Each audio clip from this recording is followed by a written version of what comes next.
नमस्कार साथियों। आर्यभट्ट आईएएस के इस डिजिटल प्लेटफॉर्म पर एक बार फिर से आप सभी का हार्दिक स्वागत।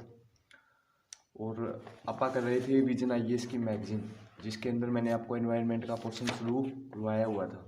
उसी के अंदर हम आगे की न्यूज़ की तरफ बढ़ते हैं। ठीक है, नेक्स्ट न्यूज़ है अपनी। देखो, मैंने ये करवा दिया था आपको, जैव विविधता संशोधन विधेयक 2023 क्यों लाया गया, जैव विविधता क्या होती है, संरक्षण के लिए एक्स सीटू इन सीटू प्रबंधन कैसे किया गया है। अगर इसके बारे में आपने लेक्चर नहीं देखा है तो आप प्रीवियस लेक्चर देख सकते हैं, जो हमारी प्ले लिस्ट में इसी चैनल के ऊपर आपको मिल जाएगी। ठीक है, नेक्स्ट न्यूज़ क्या है अपनी? नेक्स्ट न्यूज़ अपनी ये देखो, पौधा किस्म एवं कृषक अधिकार संरक्षण। पौधा किस्म, plant varieties and farmer rights protection, यानी protection of plant varieties and farmer right, PPVFR। ये अभी न्यूज़ में है। इसका मतलब क्या है? इसका सिंपल सा मतलब ये कि जो भी कोई भी ब्रीडर्स हो गया या फिर कोई शोधकर्ता हो गया, कोई किसान एग्रीकल्चर के अंदर अगर पौधे की नई किस्म को विकसित करता है तो उससे संबंधित उस व्यक्ति के अधिकार क्या है, क्या वो IPR कैसे करवा सकता है। IPR का भी मैंने आपको पिछली बार भी बताया था कि कोई भी व्यक्ति अपने आविष्कार को पेटेंट करवा सकता है औद्योगिक रूप से। और अगर उसने किसी भी फसल के लिए कोई भी बीज का अगर उसने उत्पादन वगैरह किया है, या फिर कोई भी मतलब क्लिनिकली ट्रायल के रूप से किसी कंपनी ने अगर किसी भी फसल के लिए किसी बीज की खोज की है, तो वो क्या करवा सकता है इसके तहत, PPVFR, protection of plant varieties and farmer right act के थ्रू उसमें पंजीकरण कर, रजिस्ट्रेशन करवा कर वह उसको संरक्षित कर सकता है। और उससे उसे कुछ ना कुछ फायदा मिलेगा। फायदे से मतलब वह उसका मतलब उत्पादन खुद कर सकता है, अन्य कोई भी अथॉरिटी उसका उत्पादन, उसका वितरण किसको देना है, किसके साथ साझा करना है, मतलब उससे जो होने वाले फायदे उसको मिल सकते हैं। तो अभी ये न्यूज़ में चल रहा है, हाल ही में दिल्ली हाईकोर्ट ने पेप्सिको इंडिया होल्डिंग द्वारा दायर की गई एक अपील को खारिज कर दिया। ठीक है, गौरतलब है कि 2021 में plant protection of plant varieties and farmer rights authority प्राधिकरण, ठीक है, ने एक आदेश जारी कर एक किस्म FL 2027 के लिए पेप्सिको को मिले IPR पंजीकरण प्रमाण पत्र को रद्द कर दिया। इसी के खिलाफ पेप्सिको ने दिल्ली हाईकोर्ट में अपील दायर की थी। इसका मतलब क्या है? देखो, कोई कंपनी है पेप्सिको इंडिया होल्डिंग, उसके द्वारा आलू की एक किस्म है जिसका नाम है FL 2027, जिसका व्यावसायिक नाम है FC5। ठीक है, इस किस्म के लिए उसने PPVFR एक्ट 2001 के तहत पंजीकरण करवाया हुआ था कि उस फसल को उपजा भी वही सकता है, कॉन्ट्रैक्ट फार्मिंग करवा सकता है किसानों से। मतलब जैसे अपने यहाँ पर चिप्स के लिए नहीं होती, जो पोटैटो चिप्स होती है, उसके लिए पोटैटो का उत्पादन कंपनियां करवाती है, उसी तरह अनुबंध कृषि व्यवस्था के तहत FL 2027 को पेप्सिको इंडिया होल्डिंग क्या कर सकती थी, उपजा सकती थी, उसका विनियमित कर सकती थी, उसकी मार्केटिंग जैसे विपणन हो गया, ठीक, वो सभी का अधिकार उसको एकल रूप से उसको मिला हुआ था। लेकिन होता क्या है, PPVFR अथॉरिटी ने एक आदेश जारी कर पेप्सिको का जो IPR पंजीकरण था ना, उसको रद्द कर दिया। ठीक है, अब उसको रद्द करने के बाद पेप्सिको इंडिया होल्डिंग चली गई दिल्ली हाईकोर्ट, और दिल्ली हाईकोर्ट ने भी अपील दायर की थी और उसने भी अपील को खारिज कर दिया। न्यूज़ में ये इसलिए। ठीक है, अब मुद्दा क्या है? FL 2027 नामक आलू की एक किस्म का व्यावसायिक नाम, जिसका FC5 है, को पेप्सिको ने अनुबंध कृषि व्यवस्था कॉन्ट्रैक्ट फार्मिंग के तहत 2009 में प्रस्तुत किया था। मतलब इसकी खोज की इसने, और इसको कॉन्ट्रैक्ट फार्मिंग के लिए पंजीकरण देने के लिए PPVFR एक्ट 2001 के तहत अथॉरिटी के सामने ले गया और उसको 2009 में प्रस्तुत किया। ठीक है, 2021 में इसने रद्द कर दिया। 2021 में रद्द क्यों कर दिया? कि पंजीकरण से संबंधित गलत जानकारी प्राप्त करने और किसानों के अधिकार का उल्लंघन करने के आधार पर FL, यानी कि जिस समय पंजीकरण करवा रहा था ना, उसने उस समय गलत जानकारी दी थी। अब गलत जानकारी कैसे? जब इसका पंजीकरण करवाया जाएगा तो उससे कुछ ना कुछ फॉर्मेलिटी के रूप में पूछा जाता है कि वह कितनी इको फ्रेंडली है, या फिर वह ज़मीन को कितना नुकसान पहुंचा सकती है। अगर उसके बारे में वो गलत जानकारी देता है, बाद में इसके बारे में तफ्तीश की जाती है और अथॉरिटी को गलत मिला, तो गलत मिलने पर उसने उसका पंजीकरण रद्द कर दिया गया। इससे पहले 2019 में पेप्सिको ने गुजरात के कुछ किसानों पर इस अधिनियम के तहत पंजीकृत आलू की एक किस्म को अवैध रूप से उगाने, अब अनुबंध कृषि व्यवस्था के तहत केवल कंपनी उगा सकती थी। अब कंपनी ने क्या कहा कि गुजरात के कुछ किसानों ने इसका अवैध रूप से उगाना इसको शुरू कर दिया है, जिससे उनके आईपीआर का उल्लंघन हो रहा है। ऐसे में इसने मुकदमा दायर करती है। ठीक है, ये थी न्यूज। अब हमें क्या जानना है स्टैटिक पॉइंट ऑफ व्यू से कि पीपीवी एंड अफार एक्ट क्या है, अब क्यों लाया गया। ठीक है, और एक्चुअली में इसका मतलब मेन पर्पज क्या है, किसानों के अधिकारों का संरक्षण करने के लिए। जो भी नई किस्म आती है, किसी भी बीज की नई किस्म आ गई, उसके विकास के लिए।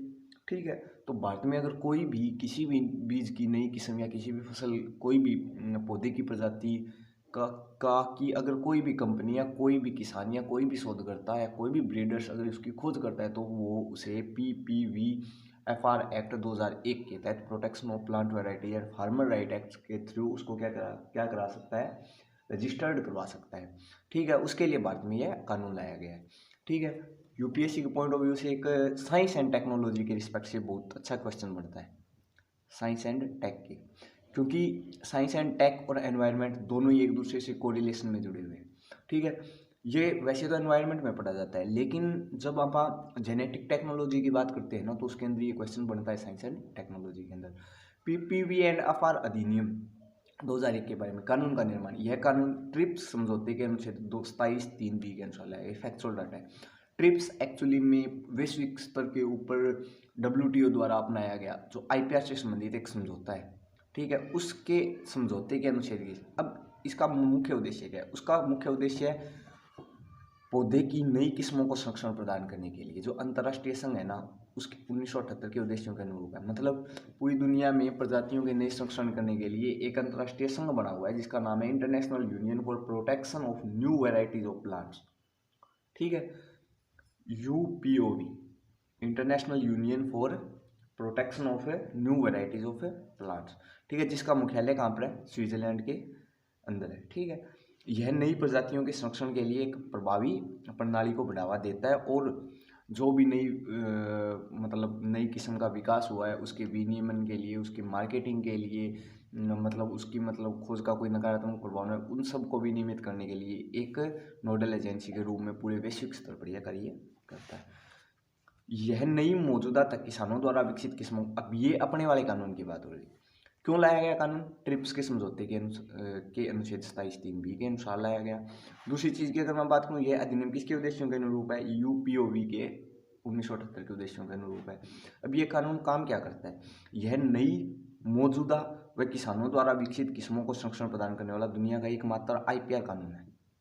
ठीक है, जो भी पौधे की नई किस्म है, पुरानी मौजूदा है, ठीक है, और किसानों द्वारा विकसित कोई भी किस्म को संरक्षण प्रदान करता है। ये दुनिया का एकमात्र आईपीआर कानून जो पौधे के ब्रीडर्स जो कि किसी भी किस्म का उत्पादक होता है या फिर मतलब उसका खोज करता होता है, के साथ किसानों के भी आईपीआर अधिकार प्रदान करता है। अब यूपीओवी क्या था, नई प्रजाति जो भी थी, नई किस्म जो भी थी, उनको संरक्षण प्रदान कर रहा था, जबकि भारत का यह कानून पहले से मौजूद किस्मों का भी संरक्षण करता है। ठीक है, अब इसके उद्देश्य इसके वही है, देखो, नई किस्मों के विकास से संबंधित पौधों के आनुवांशिक संसाधनों के संबंध में किसानों के अधिकारों को मान्यता देना। यानी कि जो अब किसान क्या है, नई किस्मों के लिए आनुवांशिक संसाधनों के संबंध में, मतलब जो भी जेनेटिकली मॉडिफाइड के रूप में जो टूल्स वगैरह का उपयोग होता है, जो टेक्नोलॉजी का उपयोग होता है, उसके लिए किसान उसका उपयोग कर सकता है, और उससे संबंधित उसके अधिकार। देश में कृषिगत विकास को, अब सीधी सी बात है, अगर जितनी किस्मों का नया विकास होगा, जितने बीज का नया विकास होगा, कृषिगत व्यवस्था उतनी तेज होगी। पौधे के ब्रीडर्स के अधिकारों की रक्षा करना, जो जिसने बीज का खोज किया है उसके अधिकार, उसको भी तो कुछ अधिकार मिलने चाहिए, उसके अधिकारों की रक्षा करना। देश में बीज उद्योग के विकास को सुगम बनाना। ठीक है, अब संरक्षण की अवधि क्या है, अलग अलग प्रजातियों के लिए अलग अलग संरक्षण की अवधि प्रदान करता है।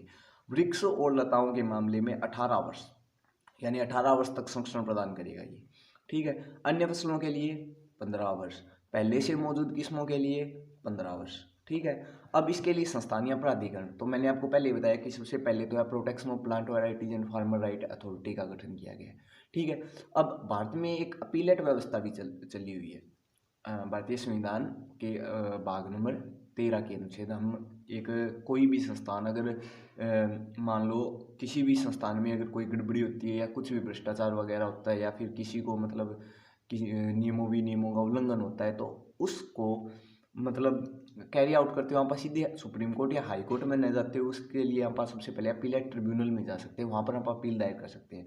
ठीक है, तो इसी के लिए एक PVPAT यानी कि protection of plant varieties, protection of varieties of plants appellate tribunal, पौधा किस्म संरक्षण अपीलीय अधिकरण, ठीक है, का गठन किया हुआ है। वो 1 साल के अंदर उसका निपटान करेगा। ठीक है, तो कंपनी पहले इसके पास गई होगी, उसका पंजीकरण, फिर दिल्ली हाईकोर्ट, फिर आप कहाँ पर जा सकते हैं, उच्च न्यायालय में जा सकते हैं। ठीक है, पौधा किस्म एवं कृषक अधिकार संरक्षण प्राधिकरण अथॉरिटी कौन से मंत्रालय के अधीन आता है? कृषि एवं कल्याण विकास किसान कल्याण मंत्रालय श्रीमान नरेंद्र तोमर के अधीन आता है। ठीक है, अब इसका मुख्य कार्य वही पौधों की किस्मों का संरक्षण करना, किस्मों का नया पंजीकरण करना और देश में कृषिगत व्यवस्था को बढ़ावा देना और नई किस्मों का विकास है और उसके व्यापार को सुविधाजनक बनाना। ठीक है, अधिनियम के तहत प्रदान किए। अब 3 व्यक्तियों को अधिनियम के तहत अधिकार मिलेंगे। सबसे पहले किसको? ब्रीडर्स को, इसके अलावा कोई भी शोध करता है उसको, और इसके अलावा जो किसान है उसको। ब्रीडर्स के पास क्या अधिकार है? ब्रीडर्स के पास संरक्षित किस्मों के उत्पादन, बिक्री, मार्केटिंग, वितरण, आयात व निर्यात करने का विशेषाधिकार होता है। ब्रीडर्स क्या कर सकता है? जो भी संरक्षित किस्म है या जिसकी उसने खोज की है वह उसका उत्पादन कर सकता है, उसका विपणन कर सकता है, उसका वितरण कर सकता है, उसका आयात निर्यात के संबंधित उसके पास विशेषाधिकार होता है। शोधकर्ता प्रयोग था अनुसंधान करने के लिए इस अधिनियम के तहत किसान शोधकर्ताओं को कि वह इस अधिनियम के तहत पंजीकृत किसी भी किस्म का उपयोग किसके लिए कर सकता है? शोध के लिए कर सकता है। ठीक है, और इसके अलावा वह किसी भी किस्म का उपयोग प्राकृतिक अपने यहाँ पर प्रारंभिक स्रोत के रूप में भी इसमें जो पंजीकृत किस्म है उसको उपयोग कर, ऐसे नहीं कि और किसी ने पेटेंट करवा रखा है और उसी को लेकर वह प्रारंभिक स्रोत शोध के लिए यूज कर रहा है, उसके लिए नहीं। ठीक है, इसके बाद में आता है किसानों के अधिकार क्या है। अब किसानों के पास तो अधिकार, सबसे पहले उन्होंने कोई नई किस्म अपनाई हो, नई किस्म उसको पंजीकृत करेगा और उसको संरक्षित करने, सबसे पहले किसान के पास नई किस्म को पंजीकृत करने और उसको संरक्षित करने का अधिकार है। किसानों को PPVFR एक्ट 2001 के तहत संरक्षित बीजों के अलावा कृषि उत्पादों को सुरक्षित रखने, अब वह क्या कर सकता है? जो भी संरक्षित बीज है उससे कुछ ना कुछ फसल भी तो मिलेगी, तो उससे संबंधित कृषि उत्पाद को वह सुरक्षित रख सकता है, उसका उपयोग कर सकता है और एक से अधिक बार उसकी बुआई भी कर सकता है, उसका आदान प्रदान कर सकता है, उसको साझा कर सकता है, उसको बेचने का अधिकार है। ठीक है, लेकिन अगर उसके द्वारा अपनाई गई किस्म है जिसको उसने पेटेंट करवा रखा है,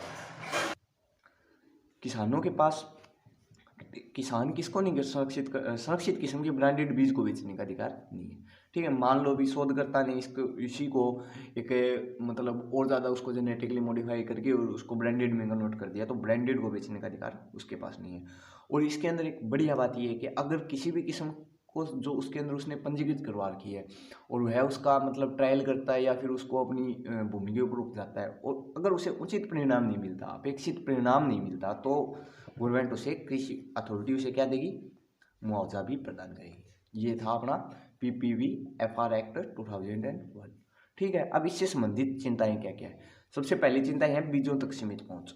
ब्रीडर्स को दिए गए अधिकारों के कारण पेटेंट वाले बीज महंगे होते हैं। अब पेटेंट मैंने आपको पहले बताया था, पेटेंट क्या हुआ? किसी भी औद्योगिक उत्पाद, अब वो चीज़ अगर बीज होगा तो वो तो औद्योगिक का सिस्टम हो गया ना, औद्योगिक उत्पादन पर निर्भर करता है। ठीक है, क्योंकि वो औद्योगिक इकाइयों के अंदर बेचे जाने वाली चीज़ है, वो औद्योगिक इकाइयों में बेचे जाने वाली चीज़ है, तो औद्योगिक रूप से उपयोग की जाने वाली चीज़ होगी जिसके कारण उसके लिए उसको पेटेंट मिलेगा। अब पेटेंट वाले बीज हमेशा महंगे होंगे क्योंकि इससे एकाधिकार होता है। एकाधिकार क्यों होता है? जैसे मार्केट का रूप आपने किया होगा, मार्केट मोनोपोली, ओलिगोपोली और जिसको हम फेयर मार्केट बोलते हैं, एक होता है फेयर मार्केट। ठीक है, मोनोपोली का क्या मतलब होता है? अब जैसे आप बात करते हैं कि सिंपल सी चीज़, पूरे बाजार के ऊपर एक ही कंपनी का अधिकार। जैसे अब मैं भारतीय बाजार की बात करता हूँ तो आपको टाटा, बिरला, अंबानी, इनके अलावा कोई भी देखने को नहीं मिलेगा। मतलब इन 2-3 व्यक्तियों का ही पूरे बाजार के ऊपर अधिकार है। इस कंडीशन को बोलते हैं मोनोपोली। ठीक है, ओलिगोपोली, जैसे मैं भारत में बात करूँ तो जैसे सिम सर्विस सेंटर हो गए, सिम सब्सक्राइबर सेंटर हो गए जो सिम प्रदान करते हैं। ठीक है, एयरटेल हो गया, VI हो गया, जियो हो गया। ठीक है, तो मतलब जब 2 या 2 से अधिक, अब वैसे इनको आप एक इकाई मान लो, ठीक है, इसके लिए मोनोपोली। ठीक है, अब ये दो तीन हो गए, दो तीन व्यक्ति मिलकर एक बाजार को कंट्रोल कर रहे हैं, वो लोग ओलिगोपोली हो गए। और फेयर मार्केट, जैसे आप सब्जी मंडी मान लो, हर व्यक्ति के पास बेचने का अधिकार है। एक दुकान के पास जाओगे, इससे साइड वाले की दुकान में भी जा सकते हो, इतने भी ऑप्शन है, इससे साइड वाले भी ऑप्शन है, लेकिन सिम लेने के आपके पास 2 या 3 ऑप्शन है। कई चीज़ ऐसी है जो केवल एक ही कंपनी के पास मिलती है। तो अगर आप पेटेंट करवा रहे हो किसी चीज़ को, तो वो सिर्फ एक ही कंपनी के पास मिलेगी जिसने पेटेंट करवाया। उसने पेटेंट करवाया तो उससे उसकी कीमत क्या हो जाएगी, महंगी हो जाएगी। तो ब्रांडेड बीज, जो मतलब ब्रांडेड बीजों को केवल पंजीकृत पेटेंट अधिकारी ही या पेटेंट कंपनी ही पेटेंट शोध करता है, पेटेंट ब्रीडर्स ही बेच सकता है। तो ऐसे में क्या होता है, जो लघु और सीमांत किसान है उनकी पहुंच दूर हो जाती है। हाइब्रिड एवं जेनेटिकली मॉडिफाइड बीजों को प्राथमिकता। इसके अलावा देखो, जो संरक्षित किस्म है उसके अंदर वो मॉडिफाइड बीज आप बना लेते हैं, जेनेटिकली उसके अंदर आप मॉडिफाई करके उसको आप मार्केट में ला रहे हैं। तो इससे जो भी किस्म का उत्पादन हुआ है नई किस्म का, उससे संबंधित है जो भी चुनौतियाँ आएगी भाई उसको बेचने में, क्योंकि जेनेटिकली मॉडिफाइड वाला बीज ज़्यादा बिकेगा। सिंपल सी चीज़ है ये तो, ठीक है। तो जेनेटिकली मॉडिफाइड को वो प्राथमिकता देगा, कोई भी जो अन्य ग्राहक है, ठीक है। लागू करने में चुनौतियाँ, ये तो भारत में हर एक में आप लिख सकते हो, किसी भी संबंध में आप चुनौतियाँ लिख सकते हो। लागू करने में चुनौतियाँ, जागरूकता का अभाव है, क्योंकि अभी लोगों को पता ही नहीं है आईपीआर क्या होता है, पेटेंट क्या होता है, ठीक है, एक्ट के बारे में, ठीक है। किसानों को अपने अधिकार के बारे में नहीं पता।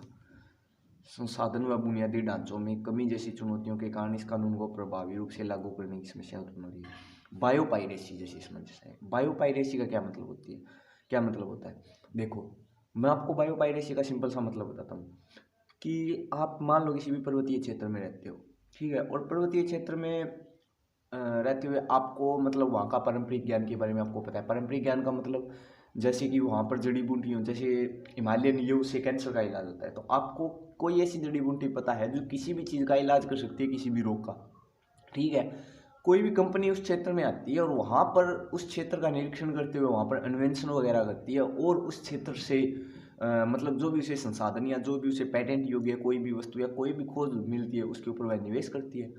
बाई चांस आप वाली जो भी मतलब जो आपने मतलब आपके पास जो भी एक पेटेंट योग्य कोई भी खोज थी या फिर एक ऐसी चीज़ थी जो एक संसाधन था, आप जिसको खुद पेटेंट करवा कर, जिसके कारण आपको अपने अधिकारों का नहीं पता था, आप जिसको खुद पेटेंट करवा सकते थे, लेकिन उस कंपनी ने क्या किया, आपकी आपकी जो एक्चुअली में आईपीआर था ना, आपका जो आईपीआर मतलब उससे संबंधित जड़ी बूटी से संबंधित जो आपका पारंपरिक ज्ञान था उसका उपयोग करते हुए उस कंपनी ने मार्केट में अपनी वैल्यू बना ली और उस उत्पाद को पेटेंट करवा लिया। मतलब स्थानीय लोगों के उत्पाद को पेटेंट करवाना, ये खासकर निजी कंपनियां बहुत ज़्यादा करने लगी है। इसके ऊपर एक कन्वेंशन भी अपनाया हुआ है, इसे आप बायोपायरेसी बोलते हैं, ठीक है। स्थानीय समुदायों तथा उनके पारंपरिक ज्ञान तथा संसाधनों को उचित मुआवजा न देकर उनका शोषण किया जा रहा है। जैसे पारंपरिक ज्ञान किसी कंपनी ने उनसे ले लिया स्थानीय समुदायों से और उनको उसका मुआवजा नहीं दिया, और खुद उस उत्पाद को पेटेंट करवा कर उस ज्ञान के आधार के ऊपर खुद उससे लाभ कमा रही है, ठीक है। ऐसे बायोपायरेसी जैसी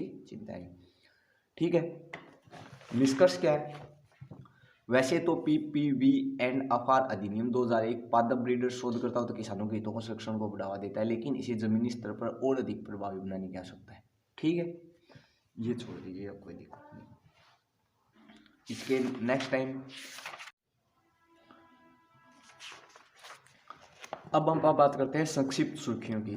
मैंने आपको 2 न्यूज़ करवा दी थी, ठीक है। अब आप नेक्स्ट न्यूज़ अपनी ये है अपनी carbon credit and trading scheme, ठीक है। Carbon credit and trading scheme का क्या मतलब है, देखो अपने को पता है कि वर्तमान का युग जलवायु परिवर्तन का युग है। अब जलवायु परिवर्तन में भी आप ग्लोबल वार्मिंग की स्थिति से गुजर रहे हैं। देखो ग्लोबल वार्मिंग का अगर मैं आपको थोड़ा सा समझाने का आशय करूँ तो इसका मतलब सिंपल सा ये है कि पृथ्वी के तापमान में वृद्धि हो रही है। अब क्या पृथ्वी के तापमान में वृद्धि सिर्फ मानवजनित कारणों से हो रही है, क्योंकि वर्तमान में जो ग्लोबल वार्मिंग का युग है ना, वो उसके लिए जो कारण माना जा रहा है वो क्या है, मानवजनित गतिविधियों को माना जा रहा है। लेकिन जलवायु परिवर्तन हमेशा प्राकृतिक और मानवजनित कारणों दोनों से होता है, और वर्तमान में जो मानवजनित कारण है ना, वो तो प्रेरक के रूप में कार्य कर रहे हैं।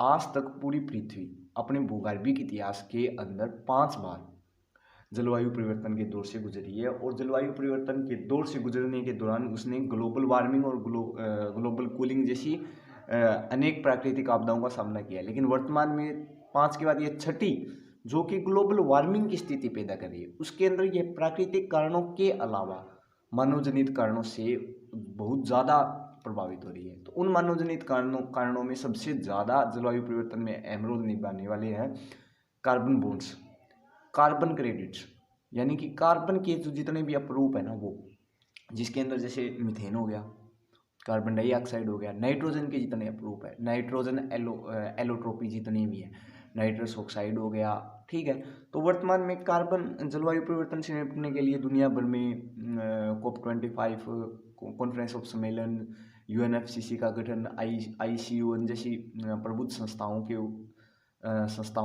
के द्वारा अभी आप क्या कर रहे हैं, नेशनल डिटरमाइंड कंट्रीब्यूशन द्वारा आप पर्यावरण की चिंताओं को दूर करने का काम पर आप जोर दे रहे हैं। वैश्विक स्तर पर अनेक प्रतिबद्धताएं अपनाई गई है, जैसे आप चलो वो तो आप बाद में बता लें। मतलब जैसे अगर मैं आपको एक्स्ट्रा डाटा बताने लगूंगा ना तो फिर टाइम बहुत ज़्यादा लग जाता है, ठीक है।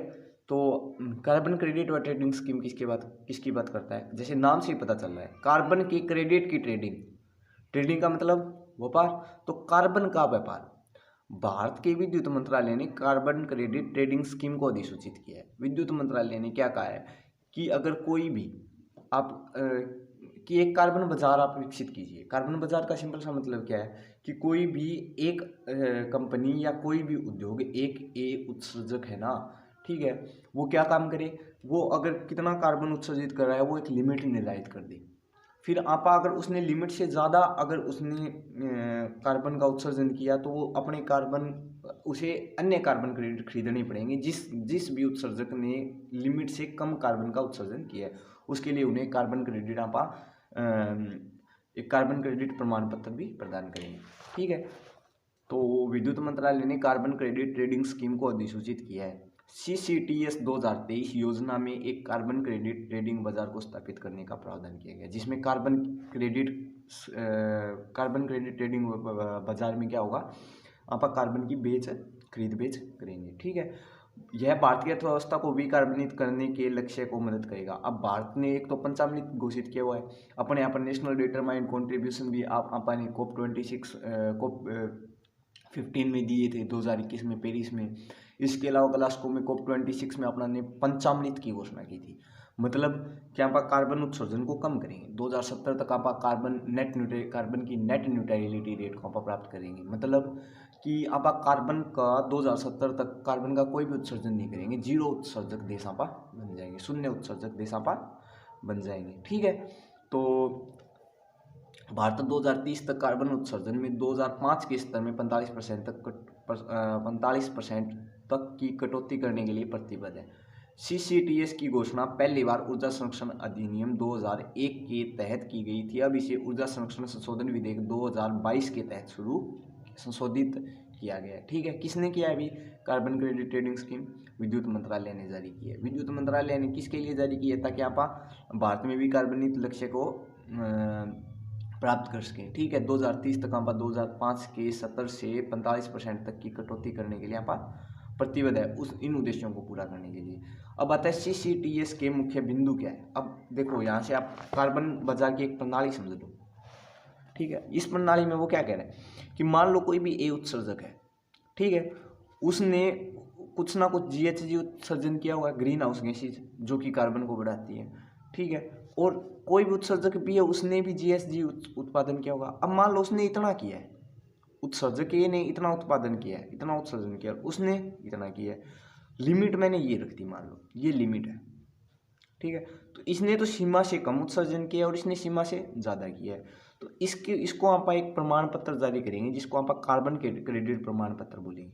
इसने जितना ज़्यादा उत्सर्जन किया है उतना ही कार्बन ही है इससे खरीदा, क्योंकि इसने कम किया है, ताकि इन दोनों की लिमिट पूरा हो जाए। और इससे आप विस्तारित उत्तरदायित्व, यानी कि दोनों ही उत्सर्जकों पर, उत्सर्जक है ना, उनके ऊपर हमने उत्तरदायित्व डाल दिया कि अब बाजार खुद कार्बन के व्यापार को विनियमित करे, खुद मतलब जो GHG उत्सर्जन है उसको कम करने का प्रयास करें, ठीक है। इस तरह की यहाँ एक नए IPR को लेकर आ रहे हैं, एक नए कानून को वहाँ पर लेकर आए हैं।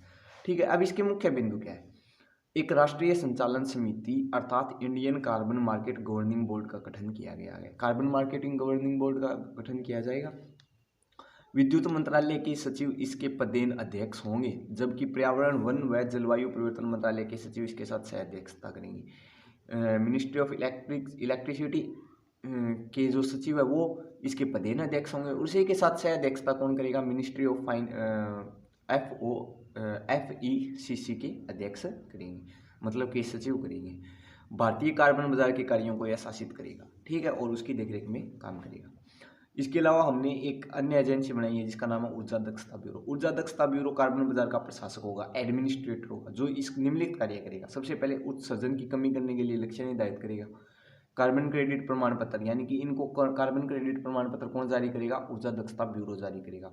कार्बन सत्यापन एजेंसियों को मान्यता देना, यानी कि जो एजेंसियां कार्बन द्वारा संचालित है उन सबकी एजेंसियों को मान्यता देगा कि आप इतना कार्बन उत्सर्जन कर सकते हो, मतलब टर्नओवर के हिसाब से या लाभ के हिसाब से या फिर आकार के हिसाब से, ठीक है। इसके अलावा एक सहायक भी है यहाँ पे, केंद्रीय विद्युत विनियामक आयोग। यह सभी व्यापारिक गतिविधियों का विनियामक आयोग कार्य करेगा। Grid controller of India ICM के लिए रजिस्ट्री के रूप में कार्य करेगा, ठीक है। नेक्स्ट आता है कार्बन बाजार। क्या है कार्बन बाजार? कार्बन उत्सर्जन की कीमत तय करने का एक साधन है। कार्बन उत्सर्जन यानी कौन कितना कार्बन उत्सर्जन कर सकता है, उसकी कीमत तय करने के लिए कार्बन बाजार एक साधन है। कार्बन बाजार ऐसी व्यापारिक प्रणालियों को स्थापित करता है जहां कार्बन क्रेडिट और भत्ते खरीदे जाते हैं। कार्बन क्रेडिट खरीदे और बेचे जाते हैं। एक कार्बन क्रेडिट कितने का मूल्य क्या होता है? एक कार्बन क्रेडिट एक प्रकार का व्यापार योग्य परमिट होता है जिसको आप व्यापार कर सकते हैं। यह वायुमंडल से हटाए गए या कम किए गए या अलग करके संचित किए गए 1 टन कार्बन डाइऑक्साइड के बराबर होता है, यानी 1 टन CO2 के बराबर 1 कार्बन क्रेडिट का मान होता है, ठीक है। इसके अलावा एक और छोटी न्यूज़ है, छोटी न्यूज़ है ये, तो आप ऐसे ही कर सकते हो। देखो, भारतीय जलवायु ऊर्जा dashboard 3.0, India climate energy dashboard. अब डैशबोर्ड क्या होता है? जो हमें कोई जानकारी देता है वही होता है। तो हाल ही में नीति आयोग ने इंडिया क्लाइमेट एनर्जी डैशबोर्ड 3.0 जारी किया है। अब हमें यह क्या देता है? यह सरकार द्वारा प्रकाशित स्रोतों के आधार पर ऊर्जा क्षेत्र, जलवायु तथा उससे संबंधित आर्थिक डेटा सेट पर वास्तविक समय आधारित डेटा का वन स्टॉप प्लेटफॉर्म है, यानी कि यह एक प्लेटफॉर्म है, वो भी वन स्टॉप, ठीक है, और वास्तविक समय आधारित है। वास्तविक समय का मतलब है कि हमें अगर कोई भी डेटा मिलेगी ना वो एग्जैक्ट मिलेगी और जिस टाइम के मतलब करंट रिलेटेड होगी। यह हमें किसके बारे में जानकारी देगा कि देश के अंदर ऊर्जा का क्षेत्र कैसा है, जलवायु कैसी है और उससे संबंधित आर्थिक डेटा सेट क्या क्या है, उससे संबंधित आर्थिक स्थिति क्या क्या है, उसके बारे में एक जानकारी देने वाला वो भी समय आधारित एक प्रकार का वन स्टॉप प्लेटफॉर्म है, ठीक है। ये तो आप वैसे 1 नंबर में आ सकता है सीधा क्वेश्चन। इसके अलावा IWMO ने द्वारा जारी की गई ozone and ultraviolet bulletin. Bulletin का क्या मतलब होता है? एक प्रकार की न्यूज़। 7 वर्षों बाद जो अपना विश्व मौसम विज्ञान संगठन है ना, उसके द्वारा जारी किए गए नए बुलेटिन से हमें पता चला है कि ओजोन परत में निरंतर किंतु धीमी गति से सुधार हो रहा है, ठीक है। WMO ने यह बुलेटिन 7 साल के बाद प्रकाशित की है, ठीक है। बुलेटिन से संबंधित मुख्य बिंदु, मॉन्ट्रियल प्रोटोकॉल तथा इसमें किए गए संशोधन में ODS को समाप्त करने के लिए यहाँ पर 99% तक सफल है। अब इस जो WMO ना, विश्व मौसम विज्ञान संगठन, उसने क्या किया है? उसने एक नई बुलेटिन जारी की है। उस बुलेटिन में उसने बताया कि ओजोन परत का जो आप संरक्षण कर रहे थे ना, उसमें निरंतर परंतु धीमी गति से सुधार हो रहा है, ठीक है। अब अपना ने एक मॉन्ट्रियल प्रोटोकॉल अपनाया था। अपने को पता है कि ओजोन परत समताप मंडल में पाई जाने वाली एक ऐसी लेयर है जो सूर्य से आने वाली फोटोवोल्टेनिक किरण, जो कि त्वचा व कैंसर जैसी बीमारियों का कारण बन सकती है, उनका धीरे धीरे डिप्लेशन हो रहा है। और जो डिप्लेशन हो रहा है उसको रोकने के लिए पूरी दुनिया मॉन्ट्रियल प्रोटोकॉल के थ्रू 197 पक्षकार देशों के साथ आगे आती है कि जो भी ओजोन को नष्ट करते हैं वे सब्सटेंस। अब ओजोन को नष्ट करने वाले जैसे सारे के सारे मानव निर्मित है। कार्बन का उत्सर्जन CH4 हो गया, ठीक है। इसमें सबसे इंपॉर्टेंट था CFC एंड हाइड्रोफ्लोरोकार्बन HFC। उस CFC के ऊपर नियंत्रण पाने के लिए इन सभी को क्या कहा जाता है? ODS। जो भी ओजोन को डिप्लीट करते हैं उसे यहाँ पर ओजोन डिप्लीटिंग सब्सटेंस या ओजोन क्षयकारी पदार्थ बोलते हैं। इसने बताया कि मॉन्ट्रियल प्रोटोकॉल में जो हमने प्रतिबद्धता अपनाई थी कि हम ओडीएस को बिल्कुल समाप्त कर देंगे, उस 99% तक हम सफल रहे हैं।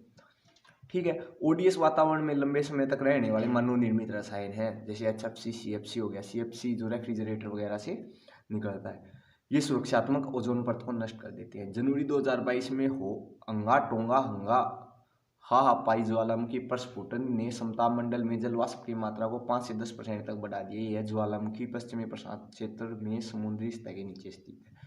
ठीक है, इसने क्या काम किया? कोई भी देखो, जब भी ज्वालामुखी का प्रस्फुटन होता है ना, तो वो दो काम करता है। मतलब ये ना नेचुरल है, ग्लोबल वार्मिंग नेचुरल फैक्टर है ज्वालामुखी। किसका? नेचुरल फैक्टर है किसका? ग्लोबल वार्मिंग का और ग्लोबल कूलिंग का। ठीक है, अब जो अगर ये समुद्र के नीचे फटा है तो इसने जलवाष्प की मात्रा छोड़ी। जलवाष्प ने क्या काम किया?